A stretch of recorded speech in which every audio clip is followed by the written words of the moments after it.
올림픽은 안 보고 다들 도대체 여기서 뭐 하는 거야? 파리 올림픽 취재를 위해 미국에서 파리로 출장 온 스포츠 전문 기자 사라 씨가 어느 광경을 목격하고 적지 않은 충격을 받은 모양입니다. 게다가 파리 올림픽을 관전하겠다고 파리로 여행 온 사람들마저도 개떡같이 운영하는 파리 올림픽에 실망했지만 이곳에서만큼은 매력에 빠져버렸다고 하는데요. 급기야 사람들이 올림픽 관전보다 이곳에 더 열광하면서 프랑스 전역이 발칵 뒤집혔다고 합니다.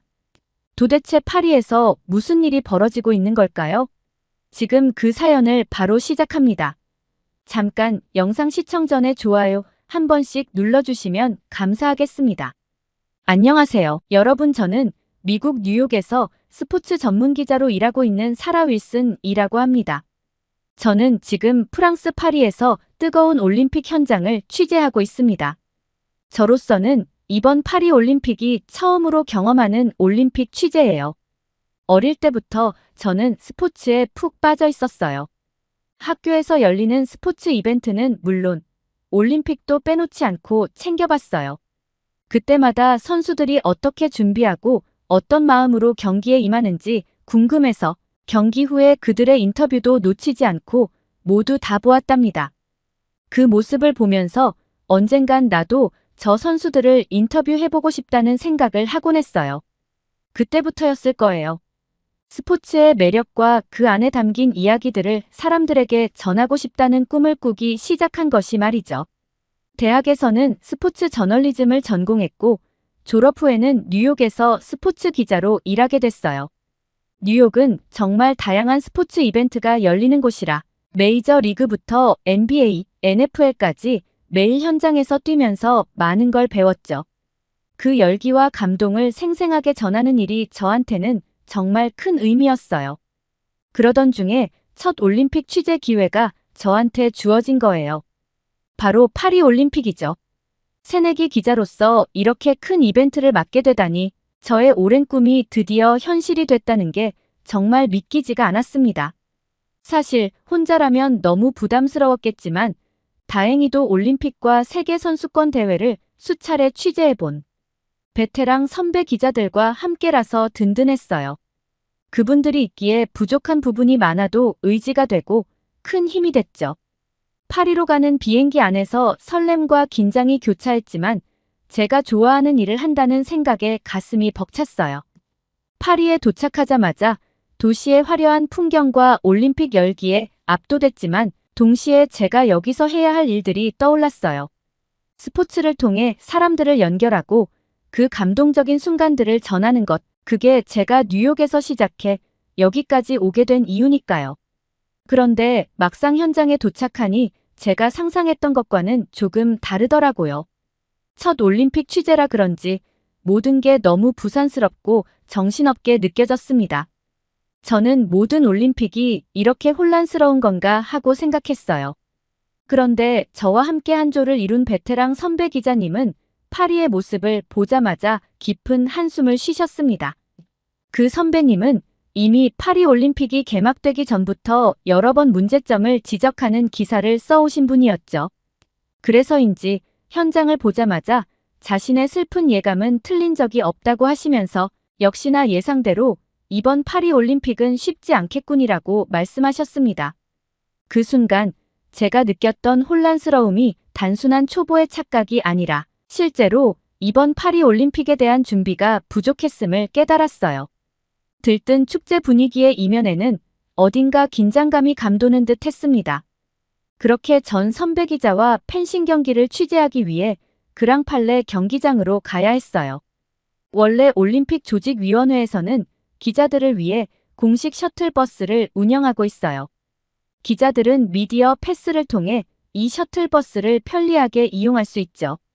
그런데 그날 선배 기자님이 갑자기 오늘은 셔틀버스 대신 대중교통을 타고 이동해보자라고 제안하셨어요. 저는 조금 당황했지만 선배 기자님은 곧 이유를 설명해 주셨죠.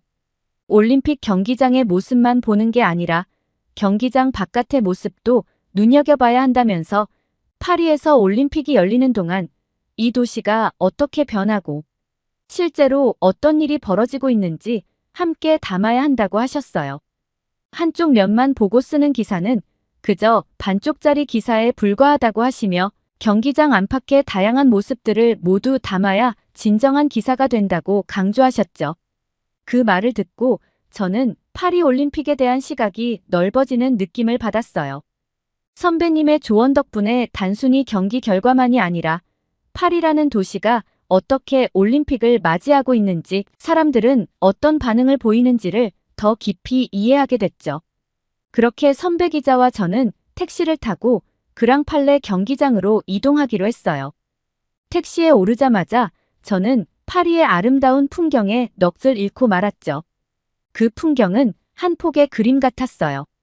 한참 동안 바깥 구경에 빠져 있었는데 갑자기 택시기사의 깊은 한숨 소리가 크게 들렸어요. 선배 기자님이 왜 좋은 날에 한숨을 쉬냐고 묻자 택시기사는 곧바로 신세한탄을 하기 시작했어요. 이봐요. 파리 올림픽 때문에 우리가 얼마나 고통받는지 아세요? 올림픽 때문에 손님들은 늘어났는데 교통 체증 때문에 택시로 이동하는 시간도 더 걸리고 승객들 불만도 점점 늘어만 가고 있어요. 도로는 주차장이나 다름없고 이동이 빨라야 하는 택시가 제 역할을 못하니 손님들이 불평을 쏟아내는 거예요. 그러다 보니 택시를 타는 것도, 버스를 타는 것도, 지하철을 타는 것도 전부 불편해졌죠. 이게 다 올림픽 때문이에요. 올림픽이 우리에게 자랑이 되긴커녕 일상을 더 힘들게 만들고 있단 말이죠. 교통이 더 나빠졌고 공공요금이 올랐고 이게 우리가 올림픽을 맞이하면서 겪는 현실이에요.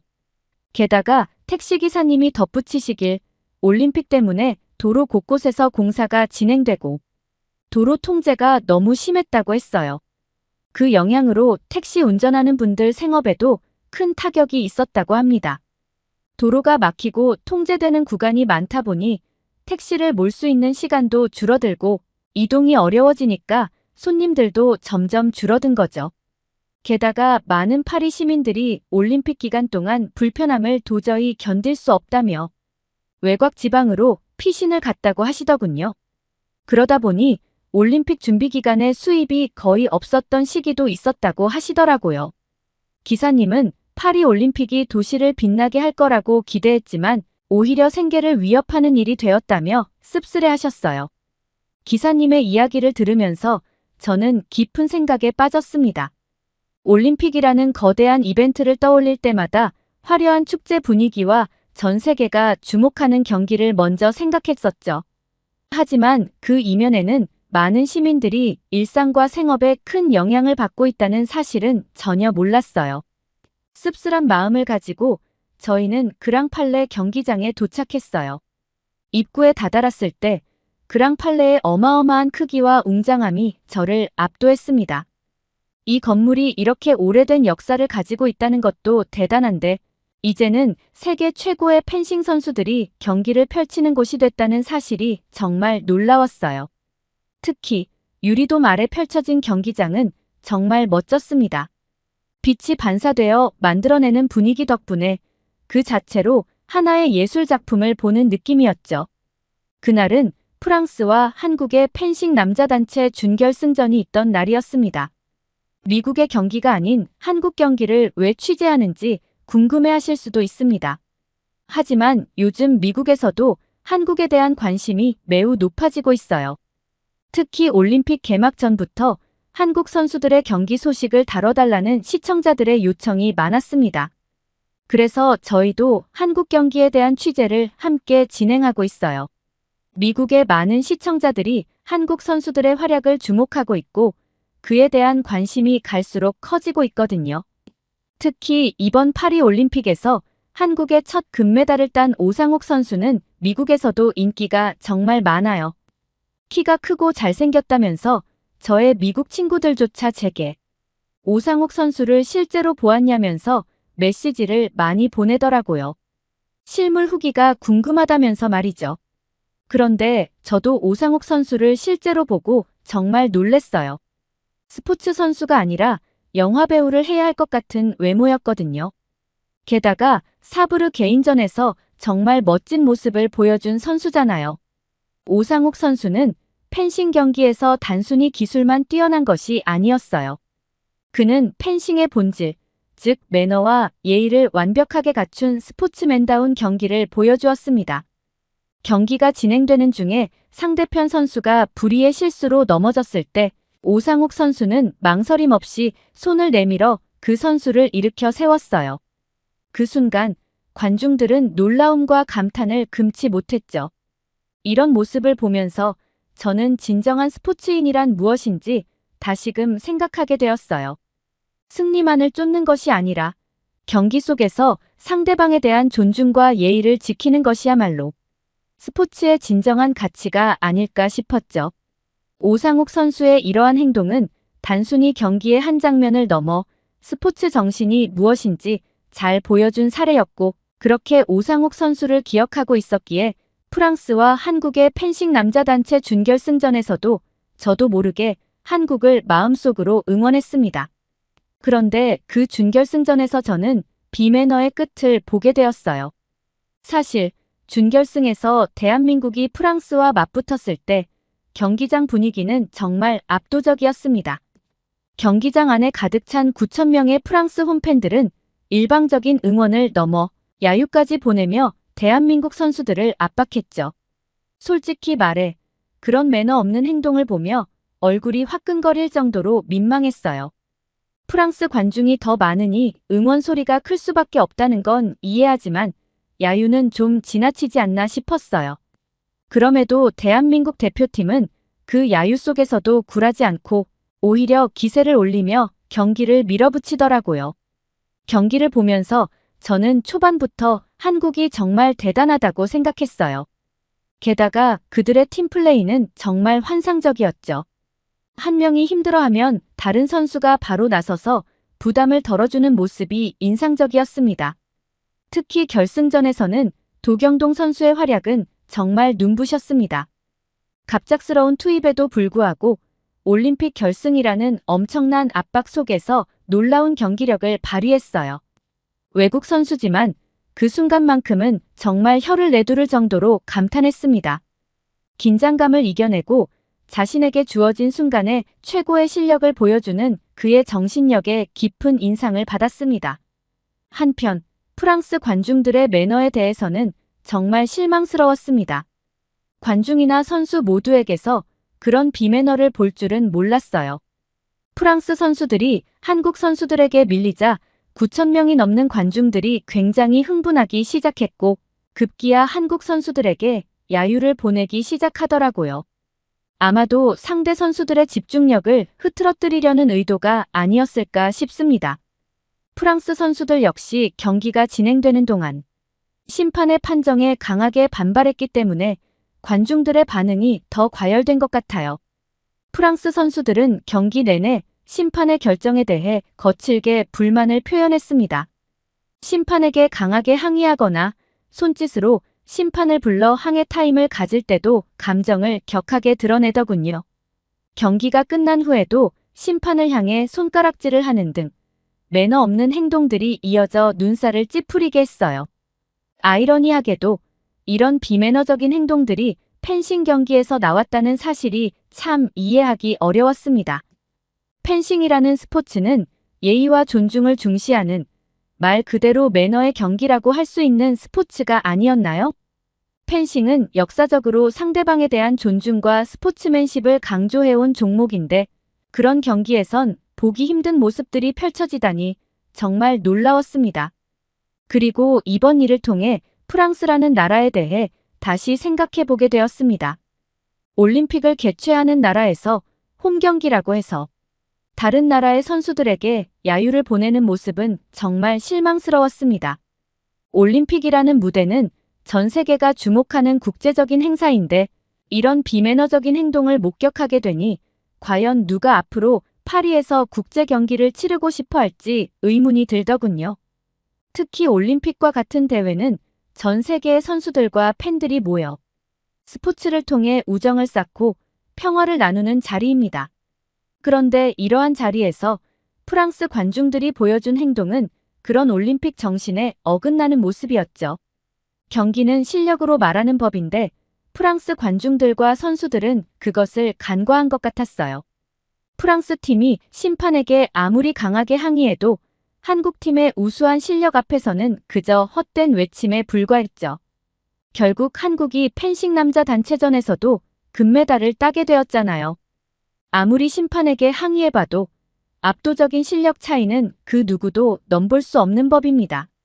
무슨 마음인지 잘 설명하기 어렵지만 한국이 결국 금메달을 따냈다는 소식을 들었을 때 약간의 쾌감이 밀려왔어요.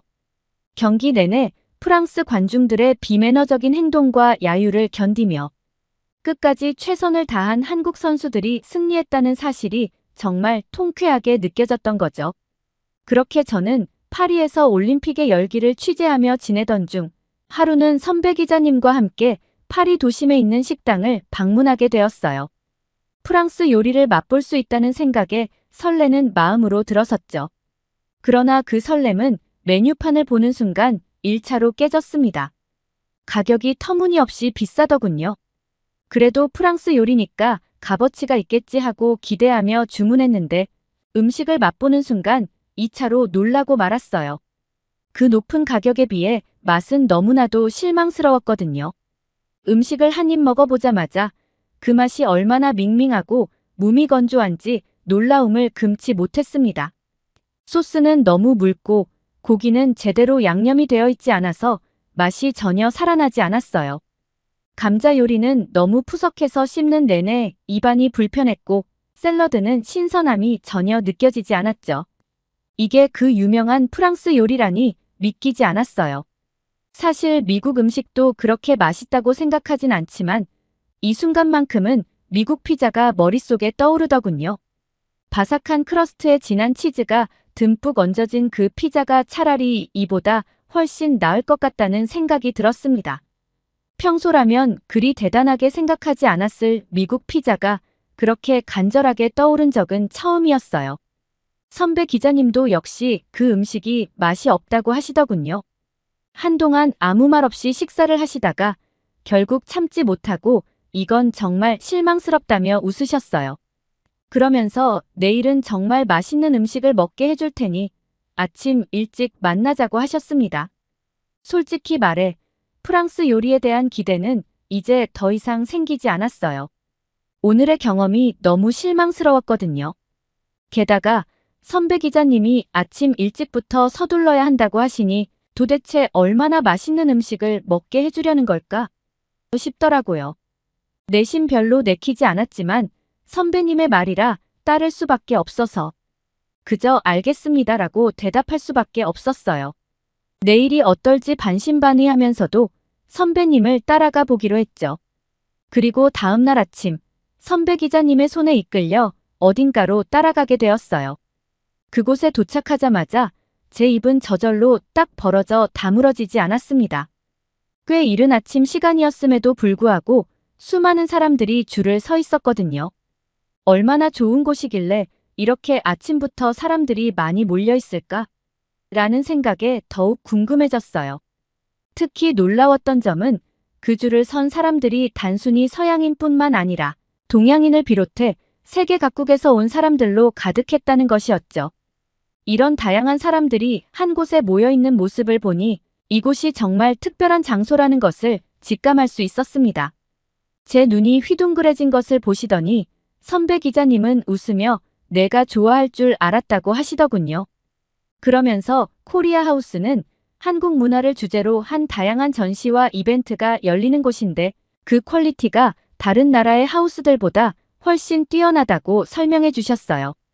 심지어 맛있는 음식들은 물론이고 댄스 경연대회, 선수단 응원, 메달 축하 세리머니 등 다양하고 즐거운 행사들로 가득 차 있어서 방문할 때마다 새로운 경험을 할 수 있다고 하시더군요. 선배님은 일단 코리아 하우스를 방문하고 나면 다른 나라의 하우스는 재미도 없고 음식도 별로라서 코리아 하우스에 한 번도 안 온 사람은 있어도 한 번만 온 사람은 없다는 명언도 떠돈다고 하시면서 웃으셨습니다. 이런 설명을 들으니 왜 이렇게 많은 사람들이 이곳을 찾는지 알 수 있었습니다. 그리고 이렇게 많은 사람들이 코리아 하우스에 몰리다 보니 일찍부터 나와서 줄을 서야 하기 때문에 아침 일찍 만나자고 한 것이라고 하셨어요. 선배님의 말을 듣고 코리아 하우스를 둘러보니 코리아 하우스는 단순한 한국의 부스가 아니라 한국 문화의 매력을 세계인들에게 알리고 모두가 함께 즐길 수 있는 축제의 장이었습니다. 저는 그곳에서 다양한 한국 문화를 직접 체험해 볼 수 있는 기회를 가졌어요. 한국의 전통 의상인 한복을 입어볼 수 있었고 K-팝도 마음껏 들을 수 있었죠. 그런데 무엇보다도 제가 한국에 반해버린 이유는 바로 음식이었어요. 음식 부스에 가보니 정말 다양한 한국 음식들이 준비되어 있더군요. 그 중에서도 특히 눈길을 끈 건 음식들의 가격이었습니다. 생각보다 훨씬 저렴했어요. 선배님은 가격도 저렴하니 먹고 싶은 것들을 다 골라서 먹어보자고 하시며 이것저것 주문하자고 제안하셨죠. 그래서 저는 떡볶이, 만두, 주먹밥 등 여러 음식을 다양하게 주문해서 맛볼 수 있었는데요. 저는 떡볶이를 한 입 베어문 순간 깜짝 놀랐어요.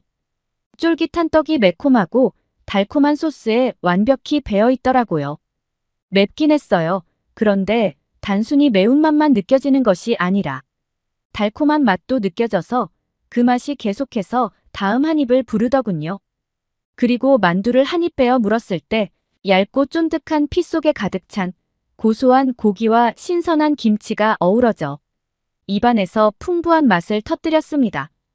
겉은 바삭하고 속은 촉촉하고 정말 감동의 맛이었어요.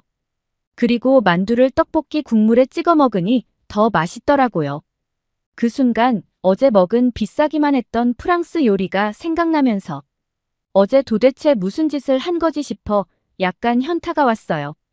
그러던 중에 엿들을 생각은 전혀 없었지만 우연히 제 옆에 있던 한 외국인 여성이 만두를 먹으며 대화하는 소리가 들렸습니다. 그녀는 오늘 코리아 하우스에 오기 위해 올림픽 경기 관람을 포기했다고 하더군요. 올림픽 경기는 나중에 재방송으로 봐도 되지만 코리아 하우스는 이렇게 쉽게 올 수 있는 곳이 아니라고 말하며 코리아 하우스를 꼭 방문해보고 싶었다고 했어요. 그녀의 말을 들으며 코리아 하우스가 단순히 음식을 맛보는 곳을 넘어 사람들에게 얼마나 특별한 의미를 지닌 공간인지 새삼 깨닫게 되었습니다. 이곳이 얼마나 매력적이길래 올림픽 경기를 포기하면서까지 찾아오는지 그만큼 코리아 하우스의 인기가 대단하다는 것을 느낄 수 있었어요. 이렇게 올림픽 첫 취재는 저에게 정말 뜻깊은 경험이 되고 있습니다. 좋은 선배 덕분에 단순히 경기만 바라보는 게 아니라 파리 현지의 현실적인 모습과 함께 파리 올림픽에서 한국이 일으키고 있는 새로운 돌풍도 생생하게 느끼고 있죠. 이 다양한 시각에서의 경험은 제 취재의 깊이를 더해주고 있으며 올림픽이 끝날 때까지 이런 관점들을 놓치지 않고 최선을 다해 취재하겠다는 다짐을 매일 하고 있습니다. 그리고 한 가지 더 결심했죠. 올림픽이 끝나면 꼭 휴가를 써서 한국으로 여행을 가봐야겠다고요. 코리아 하우스에서 맛본 한국의 음식과 문화가 너무 인상 깊어서 실제 한국에서 그 매력을 더 깊이 느껴보고 싶다는 생각이 들었습니다. 이번 경험이 저에게 새로운 시각을 열어준 만큼 앞으로도 다양한 문화를 직접 체험하며 더 넓은 세계를 보고 싶은 마음이 드네요. 오늘의 사연 어떻게 보셨나요? 미국의 새내기 기자가 처음으로 파리 올림픽 취재를 가서 느끼는 바가 참 많은 것 같습니다. 특히 한국의 매력에 푹 빠진 모습이 인상적이었는데요. 만약 그녀가 실제로 한국을 여행하게 된다면 파리의 코리아 하우스에서 경험했던 것보다 훨씬 더 큰 한국의 매력을 알게 될 거라고 확신합니다. 한국은 문화, 음식, 사람들까지 모든 면에서 특별한 경험을 선사할 수 있는 곳이니까요. 오늘의 사연이 좋으셨다면 구독과 좋아요를 눌러주세요. 여러분의 구독과 좋아요는 영상 제작에 큰 힘이 됩니다. 끝까지 시청해주셔서 감사합니다. 더욱더 감명 깊은 사연으로 찾아뵙겠습니다.